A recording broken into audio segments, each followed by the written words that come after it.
Bom dia a todos e todas. Espero que estejam bem e com saúde. Agradeço a presença de cada um aqui presente, convidados, residentes da arquitetura e urbanismo, engenharia, estudantes e público em geral, inclusive aqueles que ainda vamos assistir. Bom dia, sou Eliana Mettig, professora da Faculdade de Arquitetura da UFBA, atual coordenadora do curso de especialização em assistência técnica, habitação e direito à cidade. A proposta dessa mesa, articulada em 2 sessões, é apresentar as experiências e desafios na implantação da residência em arquitetura, urbanismo e engenharia, conhecida como Residência AU+E UFBA, no âmbito da pós-graduação Lato Sensu, como curso de especialização. A modalidade de residência acadêmica está fundamentada na Lei Federal 1888/2008 e é pioneira na universidade pública desde 2011. Essa lei federal é relativa à assistência técnica pública e gratuita para famílias de baixa renda. Implementando também a curricularização da extensão na pós-graduação da universidade. Essa residência, esse curso de especialização, proporciona formação profissional e ações extensionistas em comunidades e promove processos de assistência e assessoria técnica para projetos de habitação de interesse social, potencializando transformações socioespaciais nos territórios. As 2 sessões se articulam em torno da continuidade da 4ª edição do curso, neste ano de 2021, sendo conduzidas na forma de entrevista entre egressos do curso e professores, abrindo para uma roda de conversa no final. Pretende-se, assim, contribuir com reflexões sobre o campo de trabalho da ATES, Assistência e Assessoria Técnica para Habitação de Interesse Social. Nesta primeira mesa, primeira sessão, intitulada Assistência e Assessoria Técnica para Habitação de Interesse Social, Perspectivas da Formação Profissional na Residência AU+E UFBA. Destacam-se as experiências da implantação das primeiras 3 edições do curso, com mais de 70 projetos participativos, a reestruturação do curso para a atual 4ª edição, as atividades desenvolvidas durante a pandemia Covid-19 e também no SLS 2020, assim como os desafios imprevistos para 2021.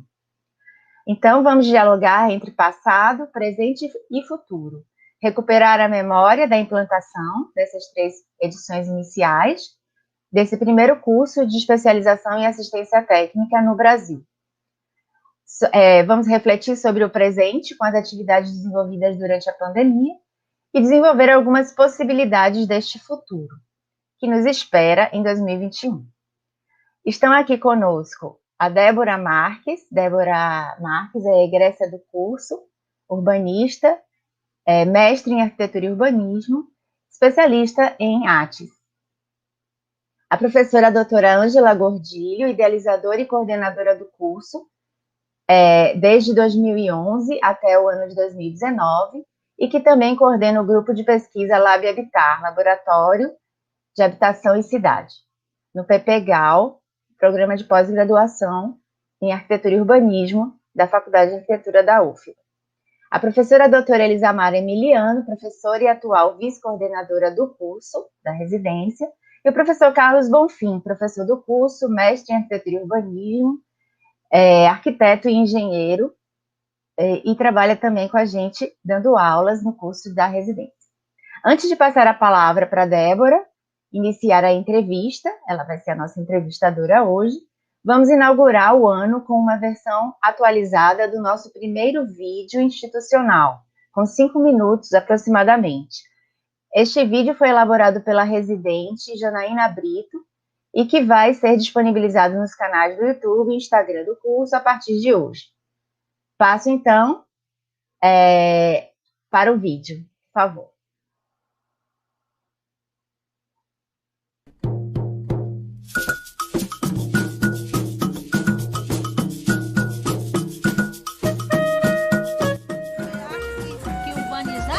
Destruir o meio ambiente, é serrar rio, é acabar. Isso é o desenvolvimento dele.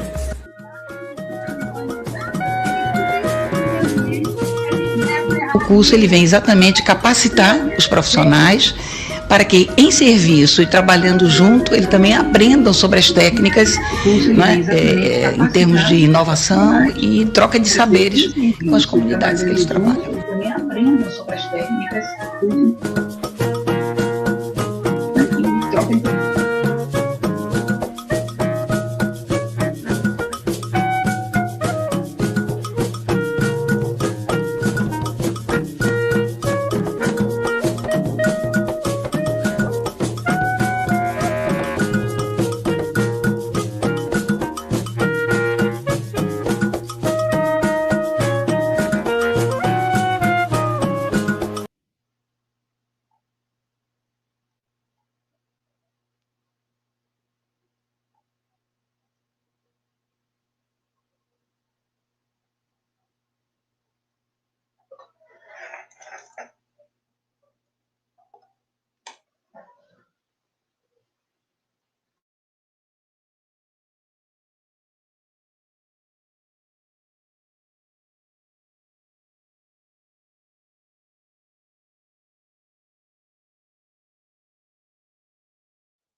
Parece que houve.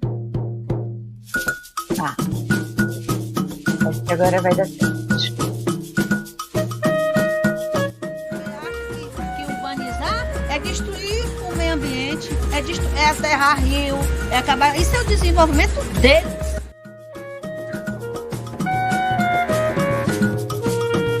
O curso ele vem exatamente capacitar os profissionais para que, em serviço e trabalhando junto, eles também aprendam sobre as técnicas, né, em termos de inovação e troca de saberes com as comunidades que eles trabalham.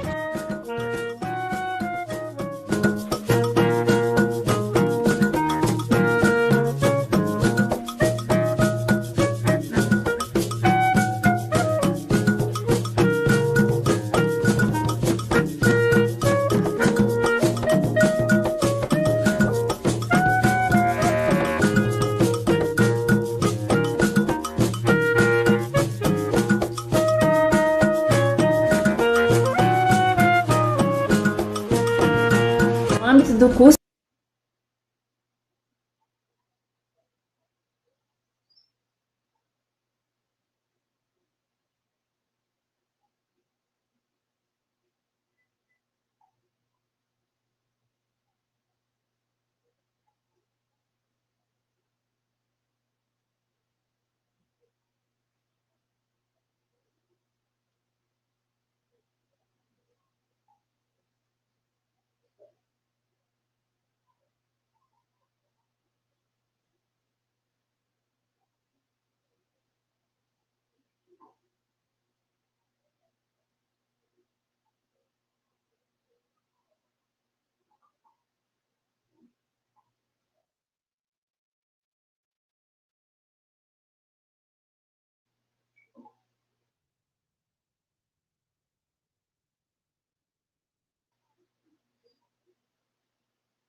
Olá a todos. Tivemos algum tipo de problema na transmissão do vídeo, mas não se preocupem, porque ele vai estar disponível no nosso Instagram, no canal do YouTube. Uma pena, mas no teste deu tudo certo. Aqui no momento não deu.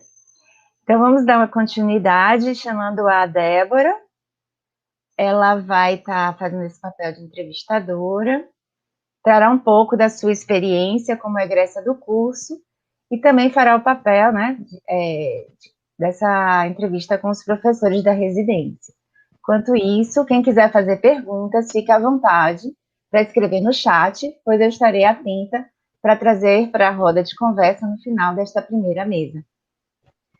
Débora, seja bem-vinda. Olá, bom dia a todas as pessoas que estão nos acompanhando aqui nessa live.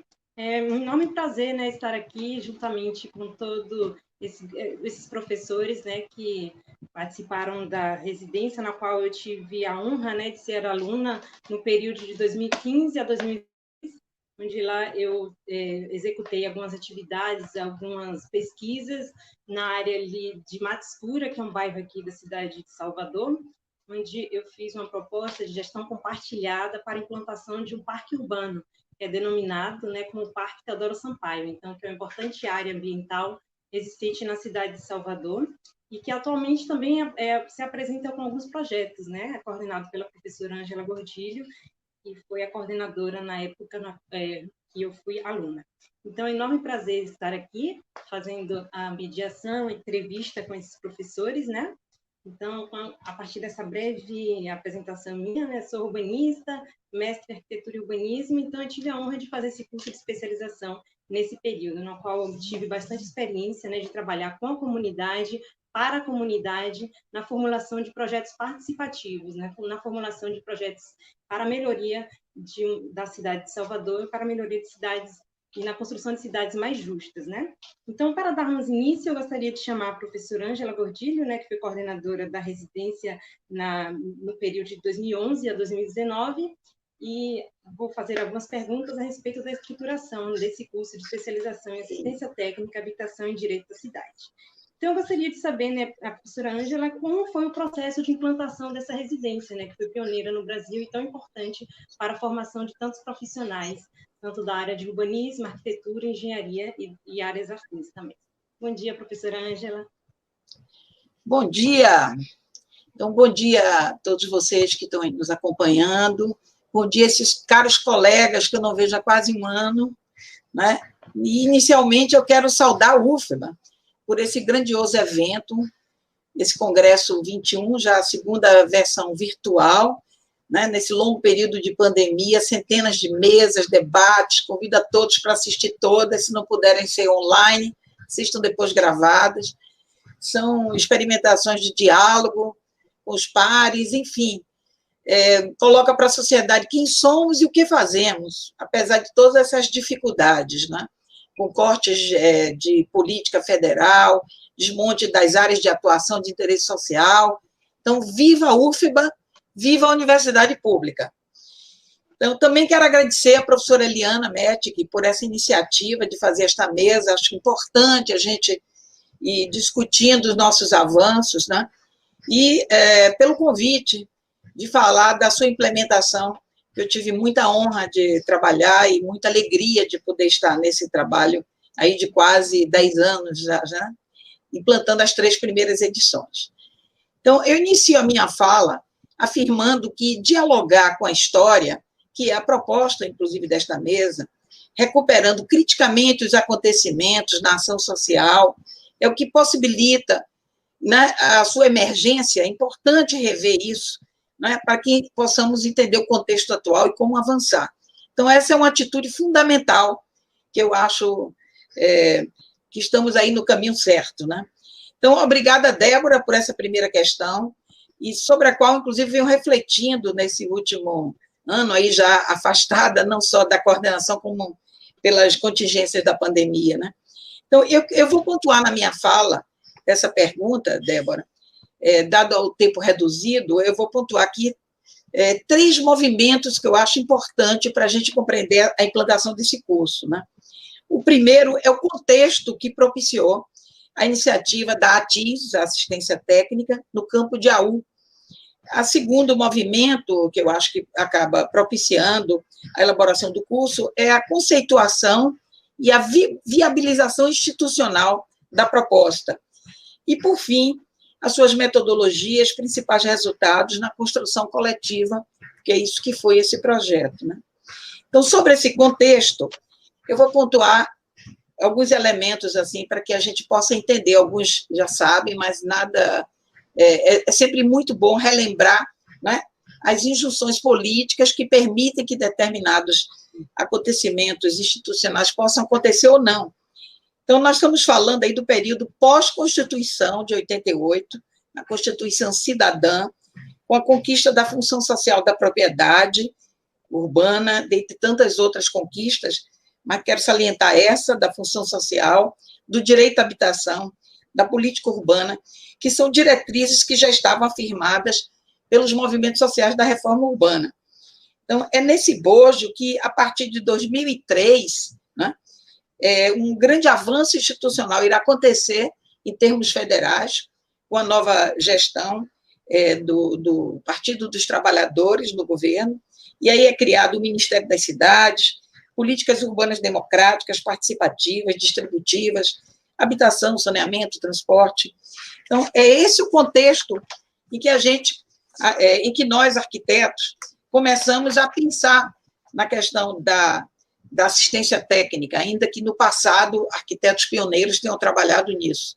Então, nesse contexto, vem a fundação, vem a criação de fundos, conselhos, é o que a Hermínia Maricato, nossa grande mestra, chama de ciclo virtuoso, né?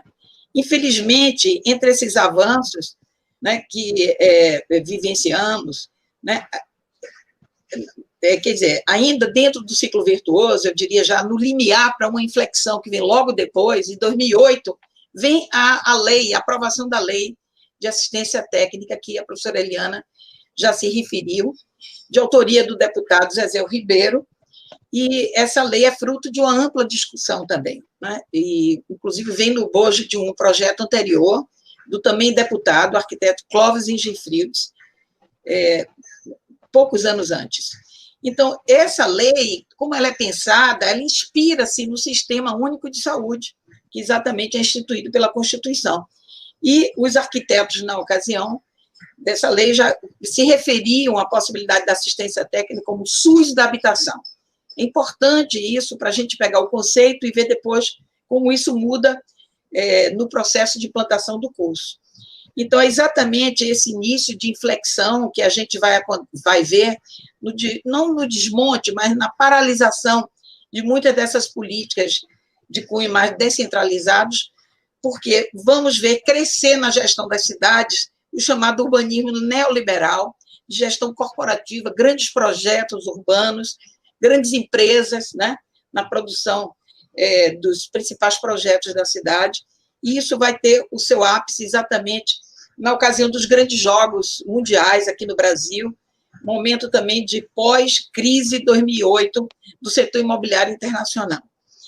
Então, essa lei, portanto, ela vem, dentre as suas atribuições, trazer a modalidade de residências acadêmicas. Então, é isso que a gente pega, e, pessoalmente, eu quero frisar que, nesse momento, em 2008, eu tinha acabado de sair de uma experiência como gestora pública à frente da Secretaria de Habitação, exatamente quando estávamos implantando localmente o Sistema Nacional que estava sendo implantado. Então, um momento muito rico.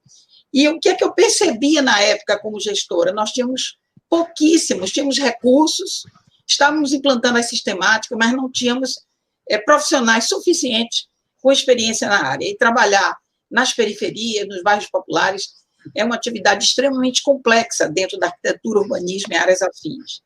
Então, nesse contexto, a formulação inicial, ela se deu por encontro fortuito entre arquitetos que tinham exatamente, estavam trabalhando e tinham essas responsabilidades de gestores. Então, a primeira experiência reuniu o arquiteto Zezé Ribeiro, que estava secretário da Secretaria de Planejamento do Estado, reuniu Jorge Hereda, que estava presidente da Caixa Econômica, e eu própria, que estava coordenando o Lab Habitat, como ex-secretária, nós tentávamos exatamente fazer uma junção entre universidade, prefeituras e Caixa, dentro do conceito do SUS da habitação. Essa foi a proposta inicial. O que é que nós pretendíamos? Né, que descentralizar um programa onde a universidade, capacitando em serviço arquitetos, urbanistas, engenheiros, que a lei se refere também à engenharia, e, no caso, áreas afins, nós estaríamos trabalhando com as prefeituras de municípios pequenos que não têm profissionais nessa área. Infelizmente, essa proposta não vigou, porque nós estamos falando exatamente daquele período da inflexão, e ela não prosperou. Como tínhamos um projeto montado, e a mobilização na FAUFBA já estava colocada, né? A professora Naya Alban Soares, diretora da época, e os professores que haviam aderido à proposta estavam muito motivados para a implantação, bem como a Escola Politécnica, nosso parceiro. Então, nós mantivemos como curso de extensionista, mas mudamos a metodologia, o conceito. Ou seja, passou a ser não uma perspectiva de serviço prestado, mas seu objetivo passou a ser viabilizar assistência técnica pública e gratuita para projetos de moradia digna e melhorias ambientais para as comunidades vulneráveis, fortalecendo a inserção social da universidade pública em atividades extensionistas, ou seja, mais do que capacitação profissional, buscando, sobretudo, a construção social coletiva em prol do direito à cidade. Então, esse projeto de inspiração lefebvriana e freiriana, né, seja pela pedagogia da autonomia, seja pelo direito à cidade como direito à obra, ele, portanto, adquire uma outra centralidade desse protagonismo da interlocução com as comunidades envolvidas. Evidentemente, não tínhamos bolsas, então toda a formatação do curso foi pensada e deslocou-se dessa ideia do serviço prestado para uma ideia mais de privilegiar, portanto, a atividade extensionista. A adesão foi enorme. A primeira edição, depois desse redimensionamento, teve início em 2013, e nós também abrimos, além dos ingressos de arquitetura, urbanismo e engenharia, áreas afins. As 3 edições deram curso, portanto, a essa construção coletiva, e as metodologias foram se ajustando no processo, como todo curso pioneiro, toda atividade pioneira que tem essa colaboração, vamos dizer assim, essa integração colaborativa ampla, horizontal, ela vai se fazendo no curso, né, na medida em que prospera. Então, a grade curricular tinha 5 disciplinas, em um turno de 14 a 16 meses, onde seriam desenvolvidos gratuito, evidentemente, num formato que abarcava aulas teóricas, seminários, atividades supervisionadas, enfim, uma série de atividades que viabilizavam essa interação pretendida. 40 créditos, 1.300 horas, e era dividido em 3 semestres. Eu estou falando isso para a gente poder depois mostrar avanços mais recentes. Incorporou-se também os estudantes de final de graduação na perspectiva do estágio profissional junto aos residentes. Então, essa metodologia incluía teoria e prática, participação em comunidade, interdisciplinaridade, saber técnico e popular, métodos interativos, abordagem socioespacial, tecnologias apropriadas, né? Sempre buscando processos e produtos no sentido de avançarmos nesse conhecimento e nas práticas. Preservação ambiental, segurança, valorização da cultura e da comunidade, enfim, moradia entendida para além da casa. Não é assistência técnica só da ambientação, da habitação, mas um trabalho que quer uma conquista de espaços coletivos no sentido mais amplo do direito à cidade. Então, os resultados foram muito importantes, sinteticamente, já foi mencionado também, nós chegamos a 73 projetos, que eram divididos em pequenos grupos, mas o trabalho final é do residente, participação de 54 professores, 25 comunidades, buscando sempre nos relacionarmos com as escolas locais, com os jovens. Então, maiores informações sobre isso vocês vão encontrar no site institucional, que é Residência AUE, Residência-AUE UFBA.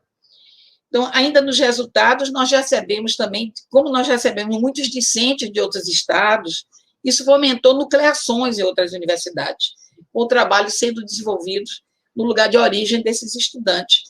Então, a primeira nucleação foi com a Universidade da Paraíba, que hoje tem o curso, é o 2º curso nessa modalidade, foi lançado em 2020, e atualmente temos nucleações nas universidades federais de Pelotas, Brasília, Ceará, Sergipe e Rio Grande do Norte. Então, são perspectivas multidisciplinares e autogestionárias da universidade, com propostas compartilhadas, que alimentam muitos caminhos, como vocês estão vendo, né? Então, esse é um processo aqui, eu me sintetizei diante do tempo, Débora, mas podemos continuar buscando entender um pouco mais aí esse processo no seu caminho e nos seus ajustes.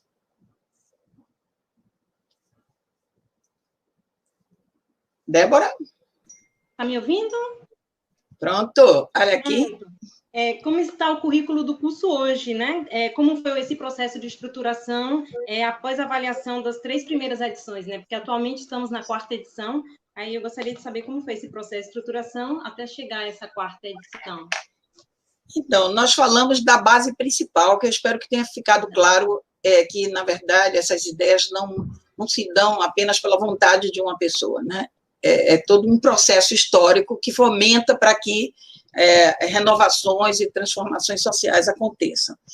Então, começando aí pela segunda parte dessa pergunta, Débora, avaliação e revisão da estruturação, depois da finalização das 3 primeiras edições, que aconteceram em 2013 a 14, 15 a 16, 17 a 18, ela trouxe muitas respostas receptivas, né, seja por parte da própria universidade, seja externa. Isso nos levou a considerar a continuidade do projeto como curso permanente, que é o que ele é hoje. Então, primeiramente, a própria instituição UFBA, que nos deu apoio, né, ela foi muito importante nessa perspectiva de continuar a aprovação na pró-reitoria de extensão, que é o que abriga um curso como este, né? Também, nesse longo período, os participantes que apresentaram seus trabalhos em encontros, seminários, debates acadêmicos, alguns desses artigos e trabalhos constam também no nosso site, além dos resultados finais de trabalho. Então, nós tivemos muitas aproximações com o Ministério Público, Defensoria Pública, prefeituras, Estado, CAU, IABs, enfim. Esse retorno também foi muito animador para que a gente continuasse, porque a gente sentiu receptividade, né? Além dos desdobramentos com essas nucleações que eu falei, e outras que aconteceram, outras experiências não nucleadas da UFBA, né? A experiência da FAUSP, que é importante que conheçam, essa no formato mais realmente de prestação de serviço com prefeitura, né? Depois nós podemos discutir isso, e agora na PUC Minas, que está surgindo numa universidade privada. Então, essa avaliação externa, os movimentos da sociedade civil também foram fundamentais, né? Porque há um estreitamento cada vez mais crescente com a própria Faculdade de Arquitetura. Então, também tivemos um reconhecimento de premiações, o Certificado de Tecnologia Social da Fundação do Banco do Brasil e a menção honrosa do Prêmio Extensão do Arquisul. Então, são alguns dos elementos que nos fizeram, nesse cenário, buscar discutir em 2019, num fórum de avaliação da própria residência. Isso aconteceu com ampla participação de docentes, discentes, nucleações, comunidades, porque na própria faculdade, durante esses últimos 10 anos, a chegada de professores para junto do curso foi fundamental para que ele criasse essa maior densidade, né? E cada vez com maior aceitação. Metade dos nossos alunos vem de outros estados. Então, na proposta da 4ª edição, manteve-se esse eixo de ensino e pesquisa do âmbito do projeto de extensão. Ou seja, entende-se a extensão não como uma junção de um tripé, onde você tem ensino, pesquisa e extensão, mas a extensão levando, que é o ensino e a extensão e a pesquisa juntos, né? Então, e essa inspiração é importante aí para fortalecer a autonomia da universidade e também as atividades mais interativas com o processo dialógico com as comunidades, né?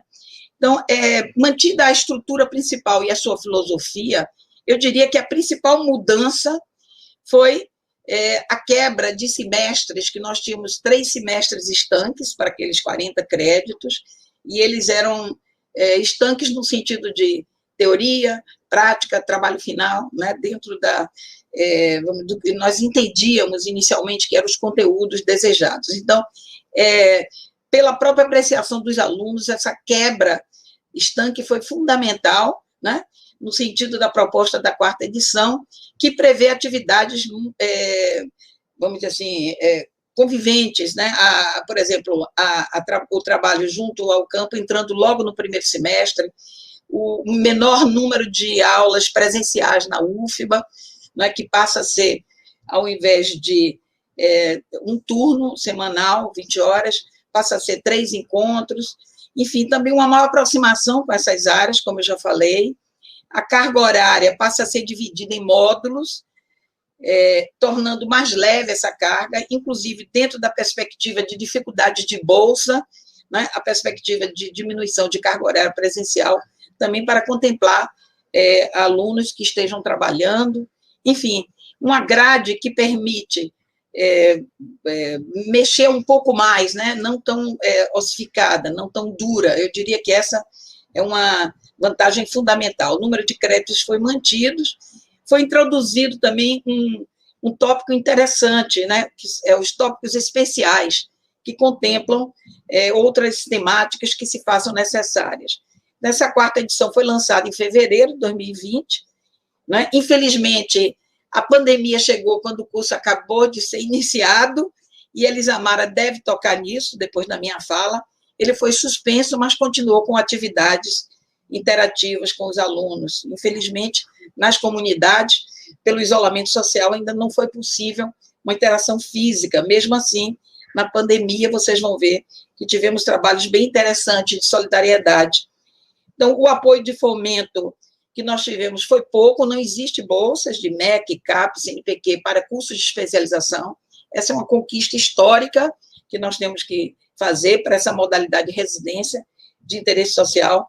Mas tivemos ajuda do projeto ProExt MEC, ProExt UFBA, que são feitos através dos laboratórios e grupos de pesquisa, né? Então, em síntese, já finalizando aqui, no caso dessa experiência, acho que ela amplia enormemente a possibilidade da atuação dos arquitetos mais diretamente, lembrando que, com a criação do CAU, né, o CAU tem feito uma campanha sistemática. O CAU é o Conselho de Arquitetura e Urbanismo, para aqueles que não são arquitetos. Ele foi criado em 2011, antes nós éramos vinculados ao CREA, que é da engenharia, e o CAU, ainda em 2014, logo no início da sua criação, destina 2% da sua arrecadação para projetos de assistência técnica, através de editais. Então, isso mostra que a corrente nacional, vamos dizer assim, a conjugação de agentes, de sujeitos, instituições, ela cresce no sentido dessa perspectiva. E é importante observar que na pesquisa que o CAU fez em 2015, vejam que apenas 7% dos brasileiros, em algum momento, tiveram serviços de arquitetos e urbanistas. E veja que nós temos, naquela ocasião, eram 150 mil arquitetos, hoje está próximo de 170, e eram 500 faculdades, hoje são quase 700. Então, há um enorme gap entre as necessidades da cidade e o trabalho que os arquitetos, urbanistas, engenheiros e áreas afins podem contribuir.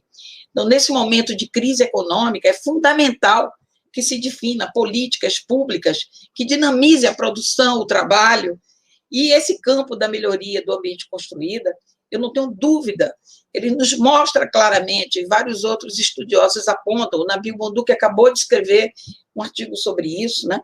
É uma enorme perspectiva de ação, de assistência técnica para essa ação. Por fim, gostaria de observar que a implantação desse residência de AU mais EUFBA, ela foi viabilizada não pela iniciativa apenas da proposta da proponente em 2011, mas, sobretudo, pelo apoio permanente da UFBA, adesão de um grande número de professores, colaboradores externos, outras universidades. A sua realização não seria possível sem o trabalho dedicado, criativo e confiante dos residentes egressos e os atuais, das comunidades que se incorporam a essa proposta. Então, obrigado a vocês todos e vamos em frente com a residência.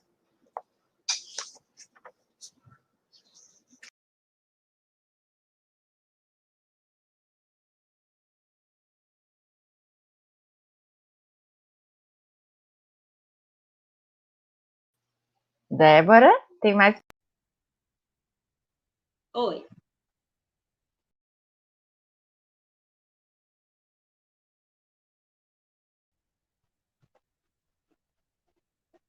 Eu gostaria de chamar agora a professora Elisamara, que é a vice-coordenadora do curso de residência.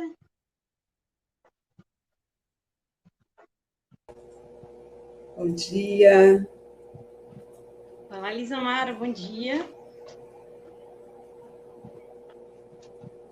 Bom dia. Primeiramente, eu gostaria, né, de parabenizá-la, né, por estar à frente na vice-coordenação desse curso e nesse período de pandemia, né, que não foi fácil na sua quarta edição, estar configurado nesse cenário, né, mundialmente crítico, que é a pandemia. Então, eu gostaria de saber, né, diante de tudo isso que estamos passando, né, nesse cenário de pandemia, de de todas essas crises, né, que estamos passando. Eu gostaria de saber quais são os desafios, né, que se desdobram para a continuidade do curso, nessa sua 4ª edição. Bom, novamente, bom dia, Débora, bom dia a todos e a todas. É um grande prazer estar participando dessa mesa e quero também parabenizar a nossa universidade, que mesmo com tantos desafios, tem se mantido ativa em seu objetivo de proporcionar conhecimento, pesquisa e extensão aí em diversas disciplinas.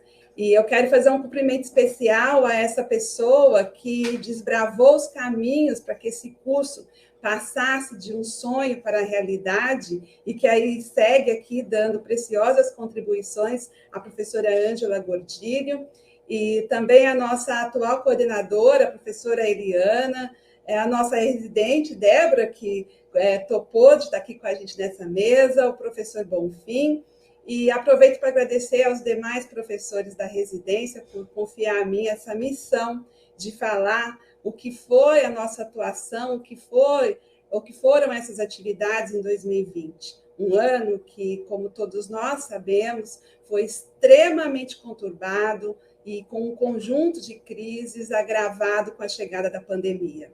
Essa mesa traz, nessa dimensão dialógica, uma reflexão que nos permite olhar o desenvolvimento da proposta da residência desde o seu início, o nosso contexto nesse momento e o Bonfim que vai trazer as perspectivas de futuro, na qual não só a UFBA, mas cada instituição, cada organização social, cada projeto compõe uma grande rede de ações no campo da busca pela construção de cidades mais justas, no campo da busca pela viabilização do direito à cidade. E após esse histórico da construção coletiva que a Ângela tão bem sistematizou aqui, no ano de 2020, nós havíamos iniciado a 4ª edição, e agora, como a Ângela disse, como um programa permanente, estávamos na primeira semana de aula quando foi decretada a pandemia. E mesmo com essa pausa nas nossas atividades, e naquele momento por um tempo indeterminado, por ser a residência uma especialização que, inclusive, o trabalho de campo é uma premissa que a gente vem tendo desde o primeiro momento, desde a primeira edição do curso. Então, nós temos articulação com diversos territórios populares e comunidades em situação de vulnerabilidade, nas quais a gente vem construindo o curso de forma participativa, construindo os projetos de forma coletiva. E naquele momento de pandemia, naquele momento no qual não tínhamos ideia do que poderia acontecer no futuro, nós começamos a receber pedido de apoio de várias lideranças e organizações sociais desses territórios que nós já vínhamos trabalhando de forma articulada. E chegando a esses territórios e conhecendo as formas de vida e as vulnerabilidades, nós sabemos que a pandemia soma-se e somou-se como um elemento a mais a ser enfrentado por comunidades assoladas por outros problemas, também de saúde, como a dengue, a zika, o chikungunya, e por outros problemas, inclusive na geração de renda, da informalidade, da renda insuficiente para a sobrevivência. Algumas com situação de moradia, além de todas essas vulnerabilidades, em situação de risco de deslizamentos ou outras questões como a falta de acesso à água. Então, naquele primeiro momento, com todas as incertezas do contexto, a questão central, não só para nós professores, mas para os residentes que compõem essa 4ª edição, era como enfrentar os impactos da Covid-19, dando a nossa contribuição de maneira responsável. E a partir desse diálogo, a partir dessas angústias, se formou o movimento Mobiliza Hauer, um movimento de residentes e professores com uma dimensão dialógica e horizontal, voltado a pensar em que ações emergenciais e ações também em médio prazo nós poderíamos desenvolver dentro das nossas limitações. Inicialmente, esse grupo se subdividiu em 4 grupos, formando um grupo de comunicação e mídias, um grupo que atuou na parte de informação, comunicação visual, materiais de comunicação, cartilhas, cards e várias formas de interação nas redes sociais. O grupo 2, que foi composto por outros profissionais e que trabalhou em trazer propostas na escala local e emergencial, mapeando demandas, se articulando com lideranças e com outros atores sociais engajados ali naquele momento em dar a resposta à pandemia. O grupo 3, no qual eu também fiz parte, com recomendações na escala da cidade, da gestão e de políticas públicas. Então, nesse grupo, nós conseguimos buscar articulações mais amplas, articulação em redes com outras organizações, projetos, busca de captação de recursos por meio de editais e parcerias, e também atuamos na articulação do manifesto e recomendações coletivas para o direito à água e à segurança sanitária em Salvador. No último grupo, o grupo 4, foi trabalhado o gerenciamento de dados, o mapeamento de todas as atividades, a documentação, a sistematização. E a ideia inicial desse grupo era que, ao final das atividades, nós pudéssemos oferecer um atlas do que foi esse movimento, as ações do Mobiliza Hauer. Assim, cada grupo ali tinha suas tarefas distintas, mas estávamos todos atuando de forma articulada. Então, foram grupos que contou com mobilizadores em diversas áreas de conhecimento, como arquitetura, urbanismo, engenharia civil, design, assistência social e afins. E esse movimento, o Mobiliza Hauer, é importante destacar um primeiro trabalho, que foi a prototipagem e a instalação dos pontos comunitários de higienização. Esses pontos que foram pensados inicialmente consistem em pias de uso coletivo instaladas em espaços públicos de grande circulação e ligados a um reservatório de água e à rede de esgoto. E foi também objeto de amplo interesse e destaque, tanto da imprensa local, como por outras universidades, por outros grupos e coletivos, pela sua abrangência prática, pelo seu caráter simbólico, por ser uma ideia de simples e de baixo custo.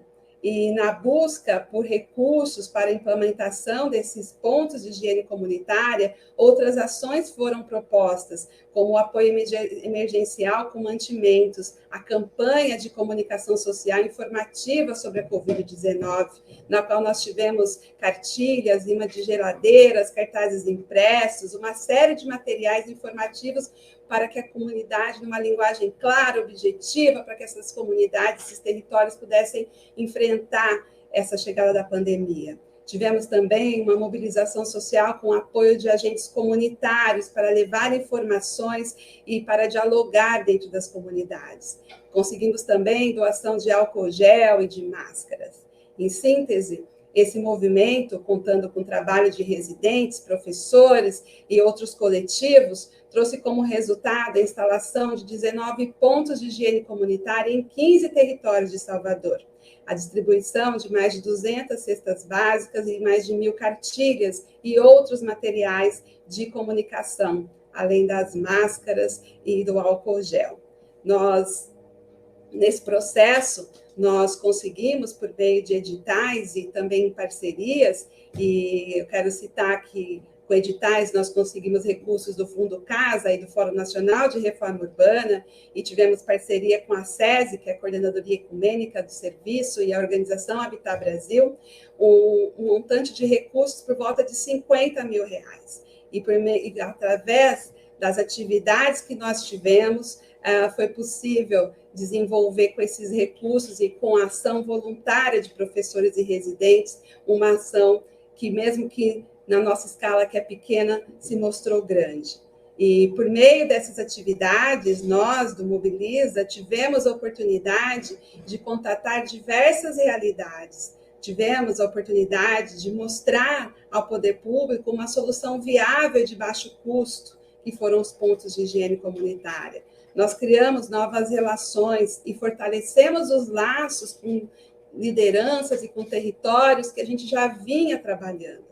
Essa tecnologia social, que pode ser incluída no campo das boas práticas, ela foi realmente relevante para esses territórios. E, claro, nós também enfrentamos uma série de desafios de limitações, como os processos de comunicação, mesmo entre nós, em um momento de muita angústia, na qual o nosso tempo, o tempo da pandemia e o tempo da realização das coisas não se articulam da forma como nós buscamos, para poder atender à urgência da situação. Enfrentamos limitação de recursos no primeiro momento, limitações burocráticas e mesmo o risco do enfrentamento em campo para levar os mantimentos, para montar os pontos nesses territórios. E, do meu ponto de vista, eu quero destacar o aprendizado dessa organização coletiva, o aprendizado nessa busca de, por meio de uma dimensão dialógica, nós assumirmos as nossas responsabilidades sem relações hierarquizadas. Nisso, o nosso crescimento quanto grupo e também o nosso enfrentamento individual em cada um de nós, de como as nossas narrativas estão em relação às nossas ações cotidianas dentro da construção desse sujeito coletivo. Isso, do meu ponto de vista, foi um grande aprendizado. Bom, não será possível aqui citar todos os territórios, lideranças, organizações e coletivos que foram envolvidos nesse processo. E eu convido quem tiver interesse em conhecer essa experiência, a visitar nossas páginas nas redes, a professora Ângela já falou, a Eliana também, e ver o registro de todas essas atividades. Também quero destacar o aprendizado na mobilização política, nesse cenário de restrições, que mostrou-se possível essa articulação e o apoio de muitas organizações em prol do Manifesto da Água e das recomendações coletivas para a segurança sanitária. Então, toda essa ação foi viabilizada por meio de uso de meios de comunicação que nós temos ao nosso alcance. E criamos, assim, um documento com apoio de uma diversidade de segmentos, mais de 70 organizações, que trouxe bases para que a própria Defensoria questionasse os órgãos responsáveis pelo abastecimento de água. Eu tenho que dizer também que a judicialização desse processo não foi possível, dado que em muitos territórios que não têm acesso à água, há informalidades e situações que, quando expostas, podem prejudicar ainda mais a população. Um fato que mostra o quão longe nós estamos de ter uma universalidade do direito à vida, pois a água é, sim, uma necessidade de sobrevivência e não só durante um processo de pandemia. E também, dentro da própria UFBA, nós estivemos articulados a outras iniciativas, como o Geocombate, tendo sido realmente um período de muitas atividades e movimentação para todos nós da residência. E no segundo semestre, nós tivemos a retomada das atividades, aí tratando-se da questão dos créditos, apesar do Mobiliza, no primeiro momento, não contar como crédito, mas acaba contando, porque entra como extensão também. Eu quero destacar essa retomada com um ciclo de debates intitulado Ampliando campos de atuação, ideias e práticas contemporâneas em assistência e assessoria técnica no Brasil. Esse ciclo de debates foi promovido com uma atividade de extensão também aberta ao público, que contou com 348 inscritos, além dos nossos residentes. Nós tivemos 8 mesas públicas, 48 palestrantes, entre professores, representantes de coletivos e lideranças, tendo, inclusive, 2 dessas mesas participado do Circuito Urbano 2020 da ONU Habitat. Essa articulação entre universidades, disciplinas e organizações sociais se mostrou um terreno fértil para diálogos e trocas sobre assistência técnica para habitação de interesse social. Ações não só no contexto da pandemia, mas como pensar e refletir desafios e horizontes desse campo de trabalho. Foram, então, preciosos diálogos e trocas sobre conceitos e sobre práticas, entre vários atores que representam a diversidade e pluralidade de olhares nesse campo de ação social que busca a construção de cidades mais justas e o direito à cidade no nosso país. Bom, todas as mesas foram gravadas e estão disponíveis no canal da Residência no YouTube. Então, convido a cada um de vocês que tenham interesse em conhecer, em ouvir essas preciosas contribuições para esse campo de ATIS, a visitar o nosso canal. E com isso, eu vou finalizando aqui a minha fala sobre o que foi para nós 2020, agradecendo mais uma vez a oportunidade de estar participando nesse congresso, nesse importante congresso da UFBA, e de estar nessa mesa com esses professores que eu tanto admiro e que eu tanto tenho orgulho de estar junto nessa construção desse curso de extensão e de especialização que é a residência. Obrigada, Débora, obrigada, Eliana, obrigada, professora Ângela, obrigada, Bonfim, obrigada a todos os residentes que estão com a gente e todo o público que está assistindo ao Congresso UFBA. Eu agradeço, Elisamara, pela fala, né? Justamente por explicar como está a residência atualmente nesse contexto de pandemia, né? E pela residência ter conseguido se reconfigurar e se adequar a esse novo cenário, né?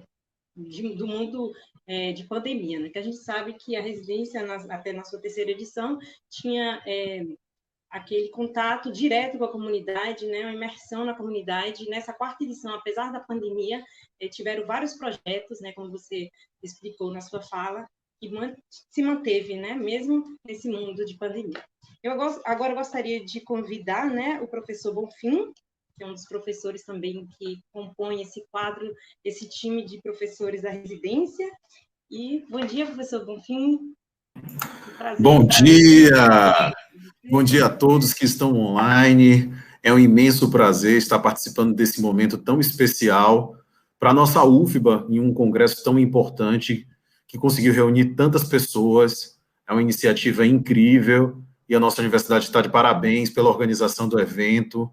Parabenizar também a coordenação, as coordenações dessa especialização de relevante significância aí para a formação dos arquitetos, engenheiros, assistentes sociais, enfim. É um celeiro de multiplicidade de formações. Bom, para mim, coube a tarefa de conversar um pouco sobre cenários futuros, né? E é sempre muito difícil falar sobre cenários futuros exatamente nesse momento em que nós estamos vivendo de tantas incertezas, né?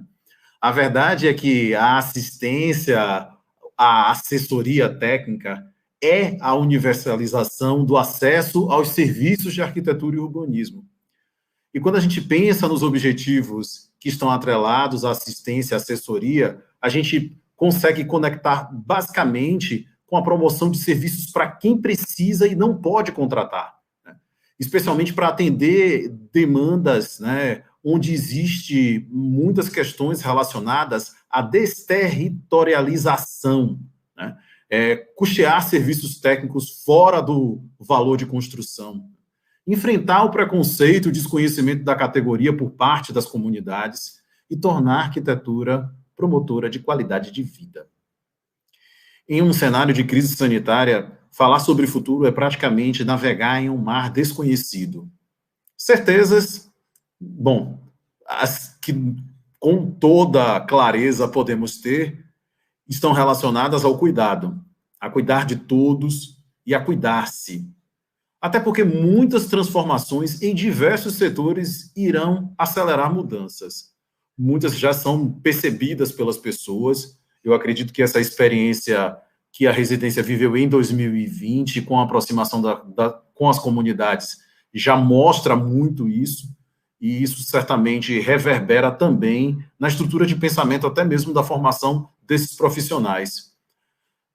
Até porque muitos estudiosos dizem que o coronavírus ele tem funcionado como um acelerador de futuros, né? Antecipando mudanças que já estavam em curso, como, por exemplo, o trabalho remoto e essas comunicações todas que vêm acontecendo utilizando esse recurso. Tem a questão relacionada ao afastamento, porque você não tem a presença, mas a presença ela existe. É bom que a gente comece a pensar assim, que nesse momento que eu estou online aqui, que as pessoas estão me vendo, eu estou presente, vocês estão presentes.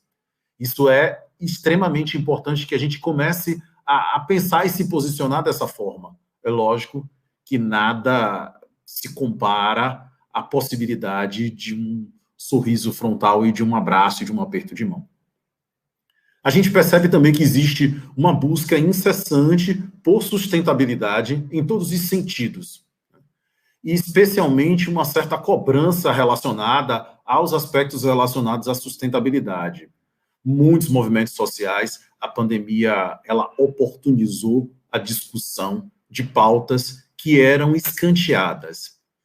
Acredito que os isolamentos sociais permitiram que as pessoas tivessem tempo para poder prestar atenção em assuntos que antes passavam de forma desapercebida por conta de um comportamento social muito semelhante ao que o filósofo sul-coreano Byung-Chul Han ele escreve no livro Sociedade do Cansaço, que é um livro extremamente interessante que eu recomendaria, né, porque ele faz uma leitura sobre os malefícios da alma que surgem através de um excesso de positividade presente em todas as esferas da sociedade contemporânea.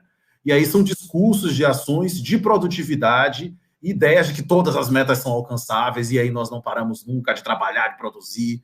Então tem uma sociedade do desempenho caminhando, né, cada vez mais para fortalecer isso. Então eu acho que é uma leitura que eu recomendaria. Um livro recente que chegou para mim também e que faz uma abordagem sobre esse futuro é do sociólogo português Boaventura de Souza Santos, e ele fala sobre o futuro começa agora, da pandemia à utopia, né? E essa é uma obra que propõe pensar a sociedade pós-pandemia, sua complexidade, os problemas que a antecedem e possíveis futuros, com um diagnóstico crítico do presente. Ele acaba apontando as desigualdades e discriminações sociais já tão presentes na sociedade contemporânea e que elas se intensificaram ainda mais em um contexto pandêmico. E tudo isso, logicamente, acaba reverberando fortemente na importância dessa especialização e nos desdobramentos, porque há muitas mudanças em um repensar sobre os espaços fechados e abertos. E, na verdade, eu acho que essas mudanças elas já estavam em discussão, né? Elas já existiam, por exemplo, em algumas culturas, esse comportamento, por exemplo, de você deixar os sapatos do lado de fora antes de entrar em casa, esse comportamento ele já existia, mas a gente também se deparou com outras realidades, como a utilização de máscaras, que antes poderia parecer muito estranho para alguém que estivesse com uma simples gripe, utilizar uma máscara para não contaminar ninguém, e hoje todos nós estamos de máscaras, precisamos manter a higiene das mãos constantemente, e isso tudo também, de certa forma, acaba ampliando as diferenças e as distâncias sociais, já que esses conhecimentos específicos não são, né, não estão disponíveis ao alcance e à maturidade e compreensão de todos. Então, a nossa residência, ela tem muitos desafios para enfrentar.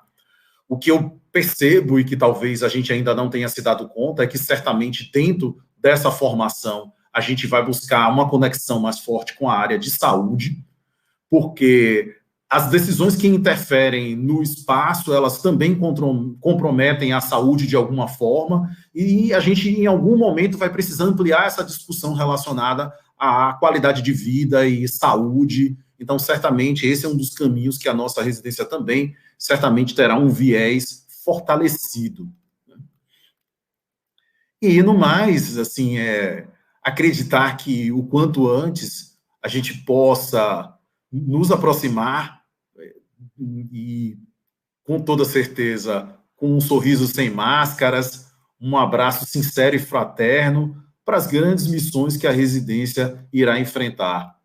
Entre as certezas e incertezas, o que nós podemos garantir é que estamos unidos e muito disponíveis para conseguir propor o melhor para a formação desses profissionais e ampliar cada vez mais o nosso compromisso com a sociedade, com a universidade pública, gratuita, aberta ao diálogo, à discussão e, principalmente, ao enfrentamento das diferenças. Essa é a mensagem que eu gostaria de deixar nesse momento de pensamento sobre um futuro tão próximo. Eu agradeço, professor Bonfim, pela sua fala, né? E eu agradeço está deixando, né, posicionado como é que vai ficar a residência, né, nos próximos dias, nesse cenário de pandemia, né, que é um cenário bastante desafiador, né, já é desafiador, mesmo sem o cenário da pandemia, com a pandemia, com certeza, os desafios foram dobrados, mas, com certeza, todos nós vamos sair dessa da melhor forma e mais experientes também.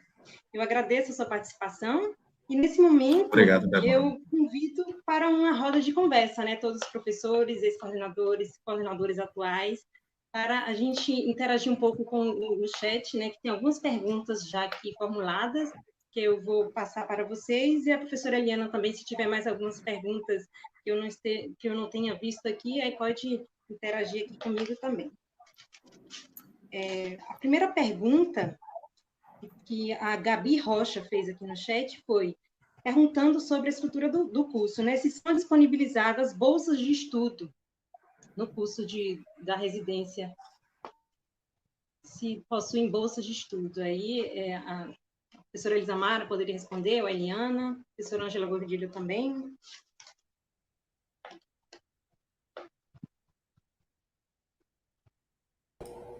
Professora Ângela tem sido a pessoa que mais tem buscado viabilizar essa possibilidade de bolsas na residência.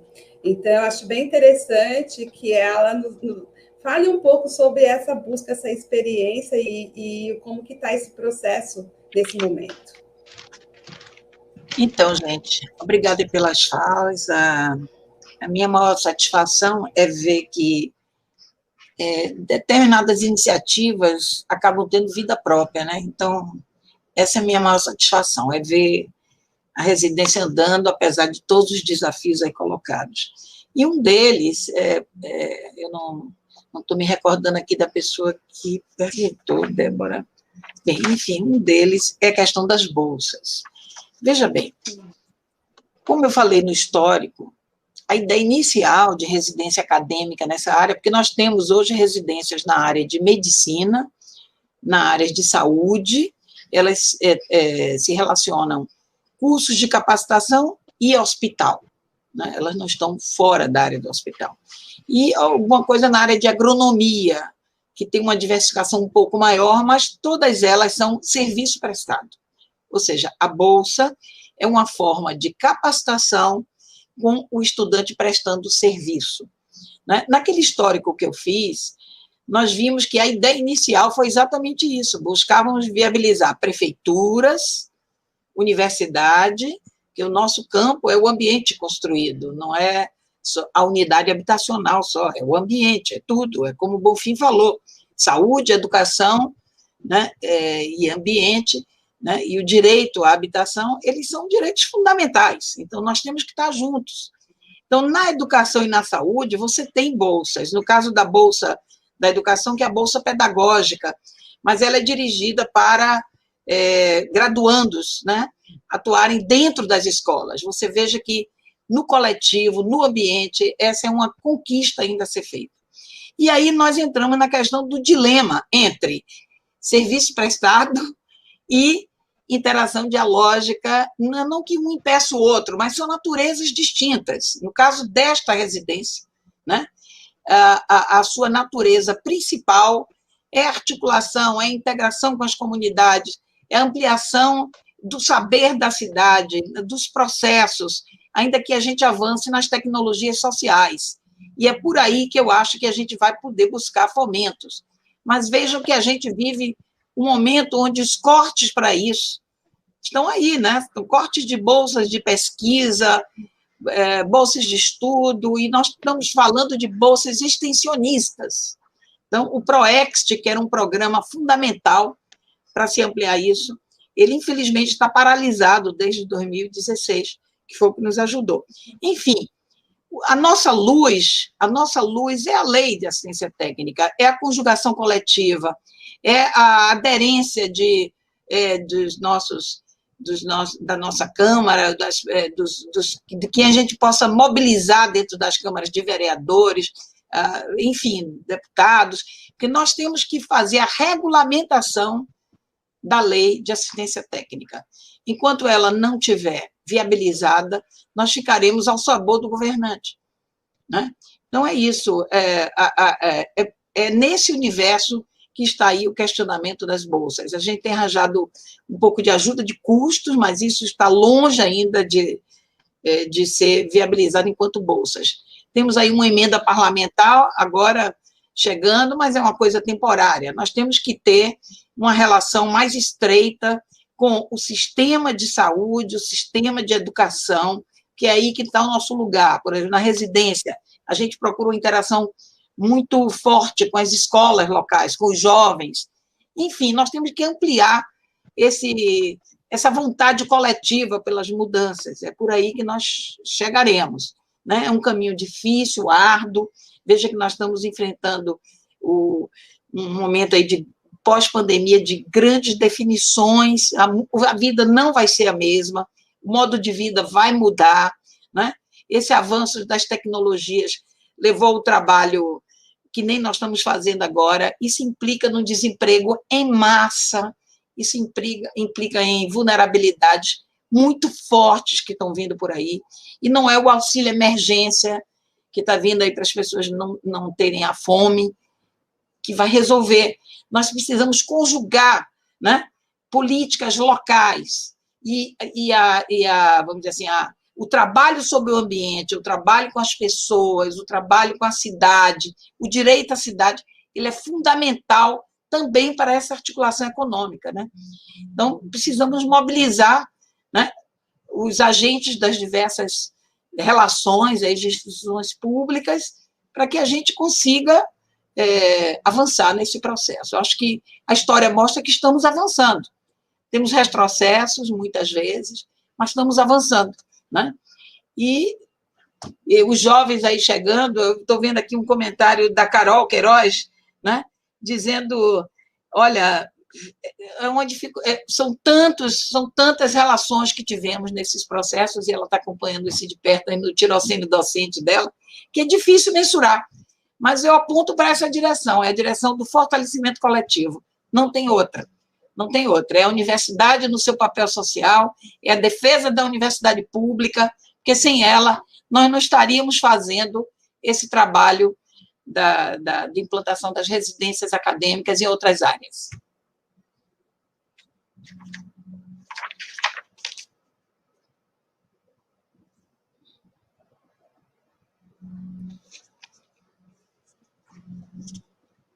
Débora está sem voz. Desculpe.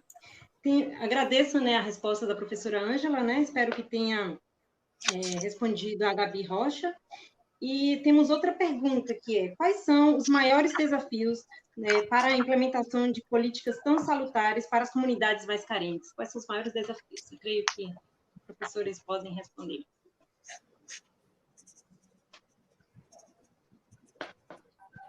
Professora Elisa Márcia? Débora, você pode repetir a pergunta? Quais são os maiores desafios para a implementação de políticas tão salutares para as comunidades carentes? Uau! É uma pergunta que demandaria uma resposta bem longa, porque são vários fatores que envolvem. A gente precisa pensar que, desde a Constituição de 88, a gente tem no papel a garantia do acesso a essas políticas públicas e a essas políticas sociais. E em alguns momentos, inclusive, nós tivemos períodos desenvolvimentistas no qual nós tivemos também grandes investimentos nessas políticas. Podemos destacar, como a gente está aqui na residência, a questão da habitação interesse social, com a chegada do programa Minha Casa Minha Vida e o investimento de 271 bilhões de reais para atender a questão da moradia digna, que é o que está na nossa lei nacional de habitação interesse social. No entanto, quando a gente pensa em como que essa política se viabiliza, se materializa, a gente precisa entender que há uma complexidade de atores, que há uma complexidade de interesses, e que o mercado vem sempre para capturar né, esses recursos, e isso envolve aí nas arenas e nos balcões de negociação uma troca de interesses que acaba significando que, mesmo no momento em que você tem uma política definida, com um plano nacional dessa política, com planos locais dessa política e um investimento de grande monta, você ainda não tem um resultado real, você ainda não tem o acesso, a garantia do acesso à moradia digna por meio dessa política. Então, aí a gente precisa voltar para essa reflexão, que nós já falamos aqui, a Ângela falou, Bonfim falou, do que é essa construção desse sujeito coletivo, dos nossos, não só dos nossos direitos, mas também dos nossos deveres, e dessa importância de que cada território, de que cada população, de que cada grupo esteja participando dessa construção da política. Não é somente um governante que vai definir, agora vai ter um programa de habitação, 1 milhão de moradias, está aqui o recurso e a coisa vai acontecer, porque a nossa sociedade, ela se dá por um processo de negociação de interesses.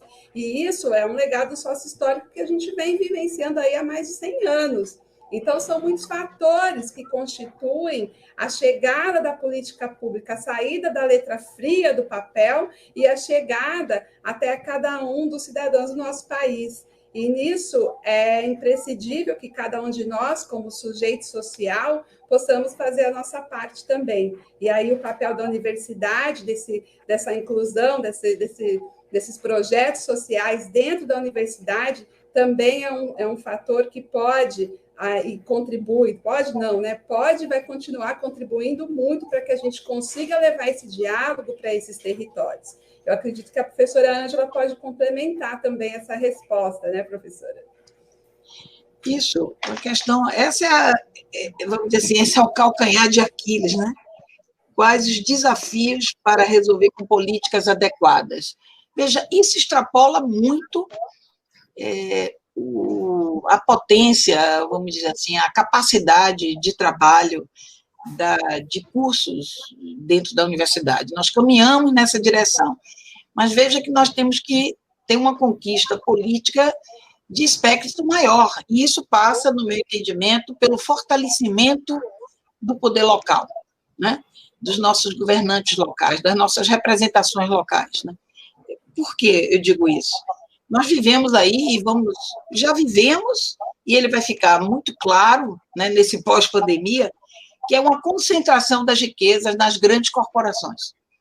E é uma concentração de riqueza que ela flutua e percorre o planeta de acordo com os nichos de oportunidades. Não, veja o que foram os grandes eventos da Copa, das Olimpíadas e outros tantos, né? Então, você chega e ali você tem um acúmulo de capitais sociais tão fortes que aquilo vamos dizer assim, capturado, e aí você vai para outras arenas, quer dizer, as grandes corporações vai, né? E, vamos dizer assim, deixa empobrecido os locais. Então, nós temos que enfrentar, né? Não enfrentar, mas nós temos que ter um contramovimento em relação a isso. Nós não podemos ficar apáticos enquanto poder local, né? E aí que entra a residência palmilhando nessa arena pequena, mas sensível e de potência, né? Eu entendo que esse poder local, nesse novo ciclo, ele tem uma função de economias locais muito forte, pequenos projetos em grande quantidade. É isso que está na perspectiva de políticas adequadas, né? Porque nós não podemos ter a ilusão que esse ciclo vai se desmanchar sozinho. Não, né? Os processos sociais, macrosociais, eles são muito complexos, a força das corporações são muito grandes, né? Não é dela que a gente vai esperar mudanças, né? São de nós mesmos. Então, eu entendo que essas políticas adequadas, num prazo mais médio e curto, está exatamente nesse financiamento local. E aí, a assistência técnica, nas diversas áreas, tem um papel fundamental. Nós vimos aí esse exemplo de um projeto como o Mobiliza Howard, com R$50 mil, né? A força que ele teve de solidariedade, não apenas em processo social, mas ali no atender à emergência. Não estou dizendo com isso que nós tenhamos que ter esse perfil assistencialista. Não é isso, não é isso. Não é capacitar profissionais com recursos suficientes para essas políticas de microprojetos, mas isso numa escala grandiosa, né? É por aí que eu acho que a gente pode encontrar mudanças para ser bem otimista diante de um quadro aí bastante complexo que se avizinha para a humanidade, né?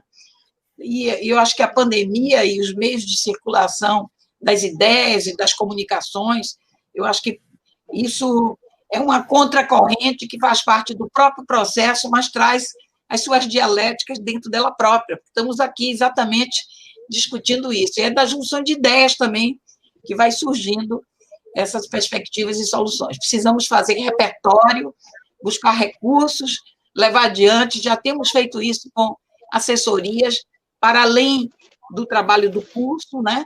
Que nós estamos capacitando, são assessores, tem muitos coletivos de jovens hoje no Brasil se mobilizando nesse sentido, né? Mas nós temos que fazer essa pressão política pelo recurso, isso é fundamental. Exatamente. Agradeço a professora Ângela pela sua resposta. Temos mais uma pergunta aqui de Mariana Estevão. Primeiro ela coloca, bom dia, sou grande admiradora dessa residência e pergunto quais são as fontes de recurso para colocar em prática os projetos desenvolvidos pelos residentes? De Mariana Estevão, essa pergunta. Eu posso começar aí por Mariana, que eu conheço. Bom dia, Mariana. Saudações aqui da Bahia. Mariana é do Rio de Janeiro, tem um programa já numa outra natureza, num outro viés, em colaboração com o CAL, que é o arquiteto da família, não é isso? O arquiteto junto com cada família, cada casa, um importante também projeto.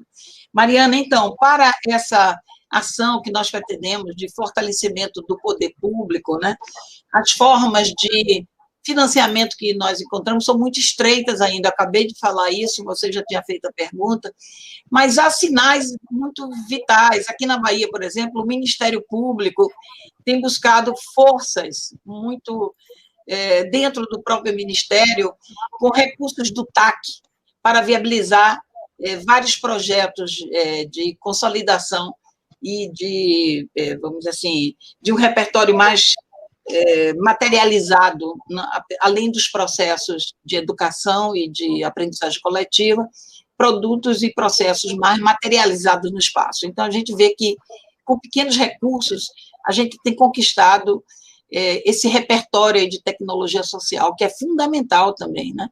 Mas é muito estreito ainda, mas tem sido uma saída. Mas eu volto a afirmar, eu acho que a conquista política institucional está na regulamentação da Lei de Assistência Técnica. Não sei se todos têm conhecimento, o PEC da moradia, exatamente naquele momento de inflexão que eu falava, de 2008, que foi quando a lei foi aprovada. Logo na sequência, os deputados que estavam voltados para isso, capitaneados pela nossa grande liderança, Zezé Ribeiro, que faz muita falta entre nós, infelizmente, partiu cedo, né? Mas aquele movimento já tinha dado entrada nesse PEC da moradia, exatamente para regulamentar a lei. Essa lei, hoje, o PEC hoje é uma proposta que está paralisada no Congresso, e é importante que essas pressões de todos os agentes sociais e todos os sujeitos coloquem essa condição como fundamental. Uma outra saída, eu acho que é essa relação entre vamos dizer assim, as residências na área de saúde, que hoje se dedicam mais vamos dizer assim, a saúde no hospital, para a gente começar a pensar em saúde coletiva, e aí sim a gente poder estar relacionado dentro das residências que atuam na saúde coletiva da cidade, estar perto, seja na unidade da casa, da família, seja nos espaços públicos, mobilidade, segurança, parques, são muitos exemplos. Conheço os nossos projetos para entender essa inserção do espaço público que nós estamos mencionando. Agradeço, professora Ângela, pela resposta que tinha respondido a Mariana. E temos outra pergunta de Maria Lúcia Carvalho. Ela pergunta assim: será que a assistência técnica não deveria caminhar para o cooperativismo? O cooperativismo sempre esteve em um patamar diferente da assistência.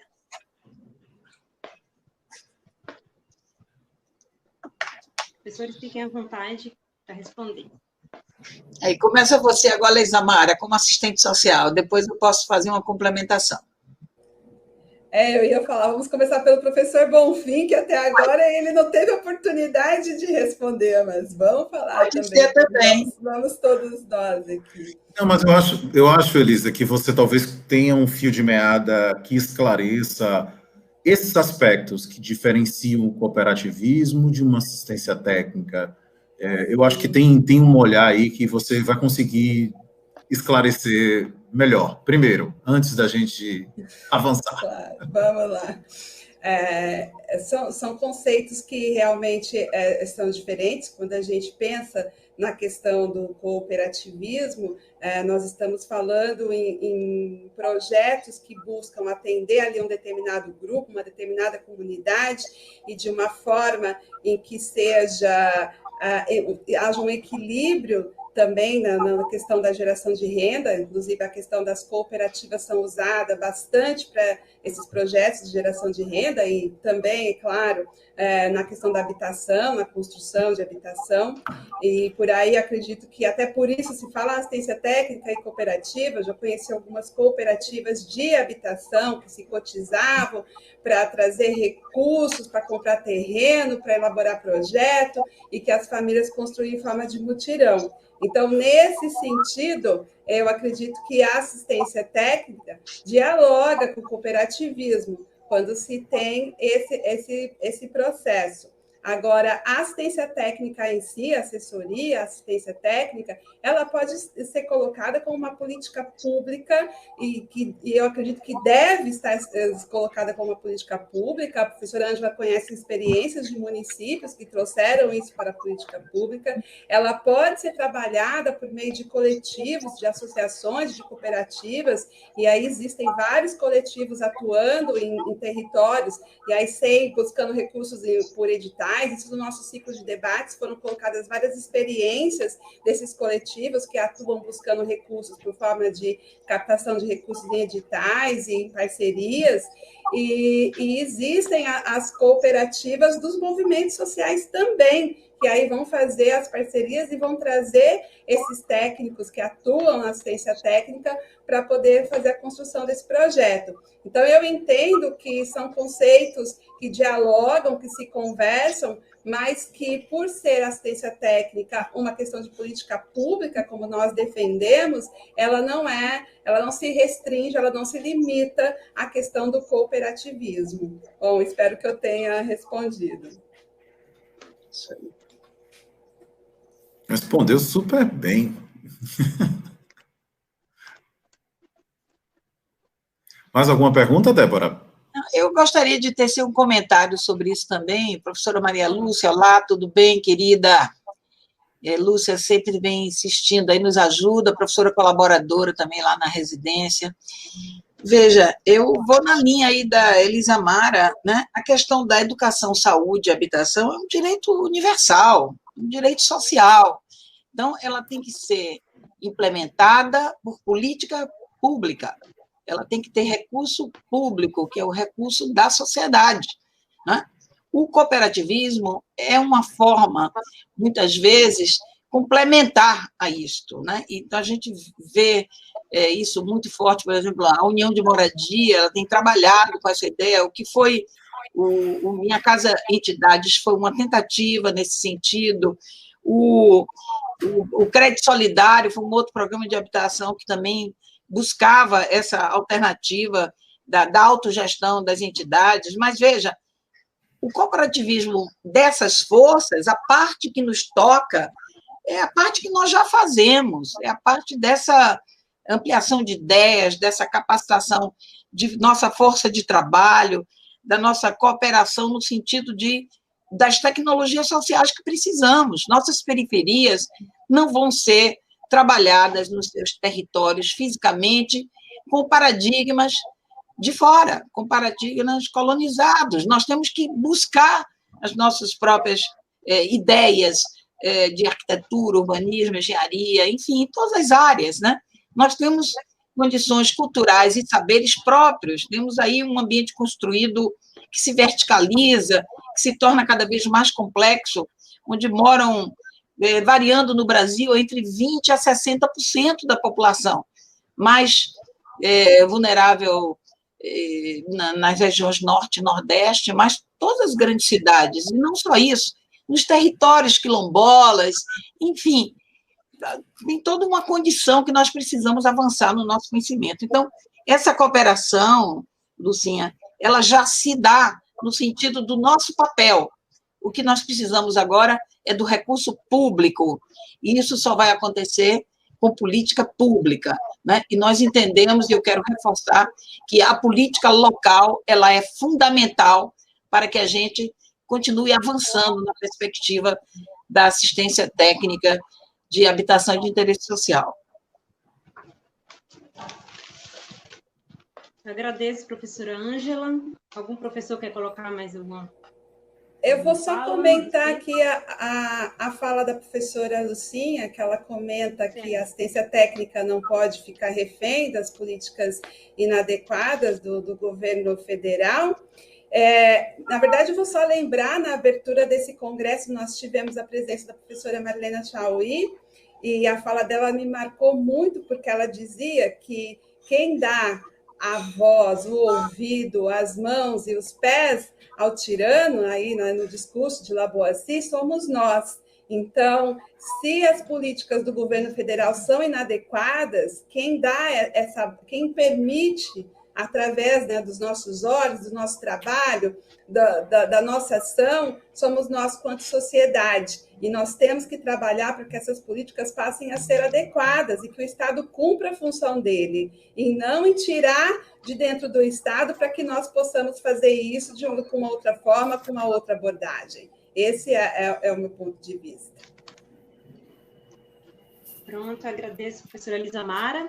E agora, para encerrarmos, eu gostaria de chamar a professora Eliana, passar a palavra para ela fazer o encerramento dessa mesa 1. Eu agradeço pela participação aqui como mediadora, como entrevistadora desses grandes professores. Obrigada. Bem, essa discussão, esse debate foi muito importante, e ele é só o começo, né, nesse ano 2021. Esses temas podem ser trazidos para dentro das nossas salas de aula, remotas, mas ricas, e essa questão que foi tratada no final, eu também posso dar um complemento em relação ao fortalecimento que a gente vem trazendo nessa disputa de espaço e de diálogo da base comunitária dessas localidades que a gente vem trabalhando, a partir da formação coletiva que está acontecendo, tanto quanto nós, próprios professores, os residentes, mas também todos aqueles que estão participando dentro das comunidades no processo de definição de projeto, de demandas, de discussão de projeto participativo cada vez mais amadurecida. Isso acaba trazendo, não necessariamente, o viés do cooperativismo, mas sim trazendo à tona a potencialidade dessas pessoas e dos lugares que elas convivem e podem estar nesse processo de transformação conjunta. Na verdade, a gente não precisa optar por um caminho, uma vertente, né? Elas são complementares, como a própria professora Ângela nos trouxe. Essa é a minha percepção, né, dentro desse processo. E isso é só um embrião, uma semente, que a gente também, é uma das vertentes que a gente vem trabalhando, a questão da geração de renda, a questão da formação e da educação popular, né? Então, gente, muito obrigada. Essa mesa já está na sua finalização. Vou fazer um breve fechamento por conta da abertura da segunda mesa, que acontece agora às 11 horas. Né? Então, em nome do corpo docente da residência em Arquitetura, Urbanismo e Engenharia, e como atual coordenadora da 4ª edição, eu agradeço as trocas que aconteceram aqui nesse espaço de tempo e que possam ter esclarecido questões relevantes para a turma, que está aqui presente, assistindo a gente, mas também para todo o público que está nos assistindo. Desejo que continuem conosco para a próxima sessão desta mesa, que acontece na sequência. Aproveito para agradecer também o apoio dos monitores, o Felipe e a Catarine, que estão nos auxiliando nessa plataforma do Congresso UFBA. Agradeço a todos e vamos praticamente dar continuidade à mesa 1, que no meu relógio são 11 horas em ponto. Então, eu posso estar já fazendo essa abertura e muitas pessoas podem estar chegando agora. Então, eu vou fazer uma certa repetição. Peço também licença aos palestrantes desta primeira mesa, que, se quiserem se despedir antes da chegada dos novos palestrantes, tenho alguns minutinhos para vocês, por favor.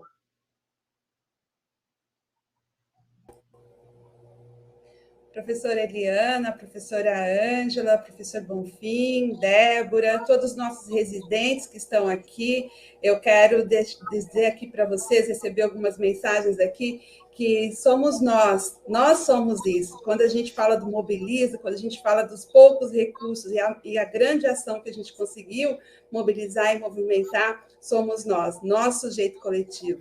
Não professores, não residentes, mas o nós. E somos esse nós que vamos continuar trabalhando para que esse curso, para que essa especialização chegue com cada vez mais força e potência nas comunidades. Então, muito obrigada pela oportunidade de estar aqui com vocês. Bom, professora Ângela, por favor, quer falar ou quer encerrar? Vou deixar a professora Ângela encerrar, que vai ser mais emocionante encerrar com ela. Tá. Tem uma coisa muito interessante sobre uma certa impotência que todos nós sentimos nesse momento, onde nós não podemos empregar a nossa força para resolver determinadas questões. E aí esse silêncio, e esse aguardar, e essa expectativa para que tudo volte a funcionar da melhor forma possível, para que todos possam se reaproximar e para que a gente possa fazer mais coisas juntos, de forma presencial. Enquanto isso não acontecer, vamos ser otimistas com as possibilidades que temos. Vamos utilizar os recursos que temos para conseguir fazer o melhor, sejam aulas remotas, seja na perspectiva de um encontro utilizando todos os recursos de segurança possíveis, mas vamos estar, acima de tudo, com um pensamento aberto à positividade, tá? À transformação e à possibilidade de grandes mudanças. Aceitar as mudanças com sabedoria, isso é muito importante. Muito obrigado a todos, todas e todos que estão aqui nos acompanhando, participando desse evento, e a esse time incrível que é o time da residência. Ele não está todo aqui, né? Se estivesse aqui, não ia nem caber nessa tela, de tantas pessoas que participam, contribuem e fazem acontecer essa residência. Muito obrigado a todos. Então, gente, eu acredito no movimento social, o meu otimismo é esse, mais do que oportunidades, eu acho que a gente tem que ser incisivo, né? A gente tem que ver os nichos onde eles estão e, certamente, a especialização de interesse social, formato lato sensu, residências acadêmicas, ela é um nicho que não está ainda percorrido suficientemente na universidade pública, né? E quem sabe se isso depois não deriva também para as universidades privadas. Nós falávamos em cerca de 700 cursos de arquitetura e urbanismo atualmente no Brasil, a grande maioria é de universidade privada, né? Então, essa dianteira que está sendo tomada pelas universidades públicas, ela é fundamental, né? Mas nós vamos precisar de forças depois complementares. E, nesse sentido, eu acho que os avanços o que eu estou chamando desse movimento social é isso mesmo, né? Eu acho que esse pós-pandemia e as tecnologias em rede, né, por todas as questões que o Bonfim já levantou aí, das leituras dele, também li aí esse grande artigo aí do Boaventura Santos, maravilhoso, convido todos a ler, está disponível aí nas redes.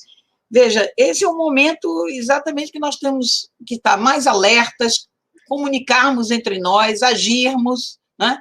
É esse movimento que vai na história fazendo a diferença. Temos avanços a comemorar, não tenho a menor dúvida, temos muitas limitações, mas eu diria que todo esse processo de 10 anos nos mostrou a força que esse projeto tem. Então, agradecer a todos que têm colaborado para que ele se erga, e vida longa para a residência UE, né? Porque ele traz também uma mudança dentro da própria instituição Faculdades de Arquitetura, que tem tido uma forte tradição de mercado, né? E nós estamos vendo que o mercado não vai resolver as questões sociais do mundo, né? Nós temos que estarmos juntos nesse movimento aí social. Então é isso, vida longa, bom trabalho aí nesse 2021 à distância, mas estaremos aí próximos, continuando colaborando dentro das nossas possibilidades. Então é isso, beijo a todos, bom trabalho aí na próxima mesa.